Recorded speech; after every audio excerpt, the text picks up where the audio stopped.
जय श्री कृष्ण। राधे राधे। शंकर जी और श्री हरि विष्णु नारायण का मिलन, इसे सुनने से ही आपके जीवन में इतनी सारी खुशियाँ आएंगी कि आप सोच भी नहीं सकते हो। और धन की तो अपार वर्षा होगी और माँ लक्ष्मी का कृपा आप पर सदैव ही बना रहेगा। तो आइए देखते हैं क्या है कहानी। एक बार भगवान नारायण वैकुंठ लोक में सोए हुए थे। उन्होंने स्वप्न में देखा कि करोड़ों चंद्रमाओं की कांति वाले त्रिशूल डमरूधारी स्वर्णाभरण भूषित सुरेंद्र वंदित सिद्धूत सेवित त्रिलोचन भगवान शिव प्रेम और अनन्य तिरेक से उत्तम होकर उनके सामने नृत्य कर रहे हैं। उन्हें देखकर भगवान विष्णु हर्ष से गदगद हो उठे और अचानक उठकर बैठ गए। कुछ देर तक ध्यानस्थ बैठे रहे। उन्हें इस प्रकार बैठा देखकर श्री लक्ष्मी जी पूछने लगीं, भगवान, आपके इस प्रकार अचानक निद्रा से उठ बैठने का क्या कारण है? भगवान ने कुछ देर तक उनके इस प्रश्न का कोई उत्तर नहीं दिए और आनंद में निमग्न हुए चुपचाप बैठे रहे। कुछ देर बाद हर्षित होते हुए बोले, देवी, मैंने अभी स्वप्न में भगवान श्री महाश्वर का दर्शन किया। उनकी छवि ऐसी अपूर्व आनंदमय एवं मनोहरी थी कि देखते ही बनती थी। मालूम होता है कि शंकर ने मुझे स्मरण किया है। अहो भाग्य, चलो कैलाश में चलकर हम लोग महादेव के दर्शन करें। ऐसा विचार कर दोनों कैलाश की ओर चल दिए। भगवान शिव के दर्शन के लिए कैलाश मार्ग पर आधी दूरी गए होंगे कि देखते हैं भगवान शंकर स्वयं गिरजा के साथ उनकी ओर चले आ रहे हैं। अब भगवान के आनंद का ठिकाना ही नहीं रहा। मानो घर बैठे निधि मिल गई। पास आते ही दोनों परस्पर बड़े प्रेम से मिले। ऐसा लगा मानो प्रेम और आनंद का समुद्र उमड़ पड़ा है।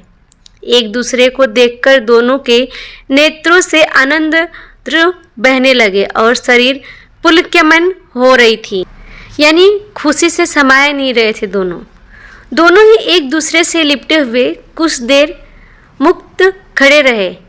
प्रश्नोत्तर होने पर मालूम हुआ कि शंकर जी को भी रात्रि में इसी प्रकार का स्वप्न हुआ कि मानो विष्णु भगवान को वे उसी रूप में देख रहे हैं जिस रूप में अब उनके सामने खड़े थे। दोनों के स्वप्न के वृत्तांत से अवगत होने के बाद दोनों एक दूसरे को अपने निवास ले जाने का आग्रह करने लगे। नारायण ने कहा कि वैकुंठ चलो और भोलेनाथ कहने लगे कि कैलाश की ओर प्रस्थान करें। दोनों के आग्रह में इतना अलौकिक प्रेम था कि यह निर्णय करना कठिन हो गया कि कहाँ चले जाएं, कहाँ जाएं, कहाँ नहीं जाएं। इतने में ही क्या देखते हैं कि बीड़ा बजाते हरि गुण गाते नारद जी कहीं से आ निकले। बस फिर क्या था, लगे दोनों उनसे निर्णय कराने की कहाँ चला जाए। बेचारा नारद जी तो स्वयं परेशान थे उस अलौकिक मिलन को देखकर। वे तो स्वयं अपनी शुद्ध बुद्ध भूल गए और लगे मस्त होकर दोनों के गुणगान गाने। अब निर्णय कौन करे? अंत में यह तय हुआ कि भगवती उमा जो कह दे वही ठीक है। भगवती उमा पहले तो कुछ देर चुप रहीं। अंत में वह दोनों की ओर मुख करते हुए बोली, हे नाथ, हे नारायण, आप लोगों के निश्चल अनन्य एवं अलौकिक प्रेम को देखकर तो यही समझ में आता है कि आपके निवास अलग अलग नहीं है। जो कैलाश है वही वैकुंठ है और जो वैकुंठ है वही कैलाश है। केवल नाम में ही अंतर है। यह नहीं, मुझे तो ऐसा प्रतीत होता है कि आपकी आत्मा भी एक ही है। केवल शरीर देखने में दो है। और तो और मुझे तो स्पष्ट हो रहा है कि आपकी भौर्य भी यानी आँखें भी एक ही है। जो मैं हूँ वही लक्ष्मी है और जो लक्ष्मी है वही मैं हूँ। केवल इतना ही नहीं, मेरी तो अब यह दृढ़ धारणा हो गई है कि आप लोगों में से एक प्रतीत जो दृश्य करता है वह मानो दूसरे के प्रति ही करता है। एक की जो पूजा करता है वह मानो दूसरे की पूजा भी करता है। मैं तो तय समझती हूँ कि आप दोनों में जो भेद मानता है उसका चिरकाल तक घोर पतन होता है, यानी घोर अपमान करता है वह। मैं देखती हूँ कि आप मुझे इस प्रसंग में अपना मध्यस्थ बनाकर मानो मेरी प्रवाचना कर रहे हैं, मुझे असमंजस में डाल रहे हैं, मुझे भुला रहे हैं। अब मेरी यही प्रार्थना है कि आप दोनों ही अपने अपने लोक को पधारिए। श्री विष्णु ये समझे कि हम शिव रूप में वैकुंठ जा रहे हैं और महाश्वर यानी भोलेनाथ यह माने कि हम विष्णु रूप में कैलाश गमन कर रहे हैं।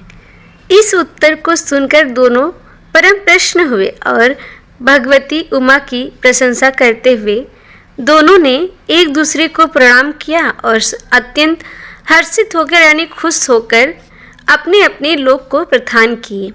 लौटकर जब श्री विष्णु वैकुंठ पहुँचे तो लक्ष्मी जी ने उनसे प्रश्न किया, हे प्रभु, आपको सबसे अधिक प्रिय कौन है? भगवान बोले, प्रिय मेरे प्रियतम केवल श्री शंकर है। देहधारियों को अपने देह की भांति वे मुझे आकर ही प्रिय है। एक बार मैं और श्री शंकर दोनों पृथ्वी पर घूमने निकले। मैं अपने प्रियतम की खोज में इस आशा से निकला कि मेरी ही तरह जो अपने प्रियतम की खोज में देशांतर में भटक रहे होगा वही मुझे आकर प्रिय होगा। थोड़ी देर के बाद मेरी श्री शंकर जी से भेंट हो गई। वास्तव में मैं ही जगन्नाथ हूँ और मैं ही महादेव हूँ। अलग अलग दो घड़ों में रखे हुए जल की भांति मुझ में और उनमें कोई अंतर नहीं है। शंकर जी के अतिरिक्त शिव की चर्चा करने वाला और शिव भक्त भी मुझे अत्यंत प्रिय है।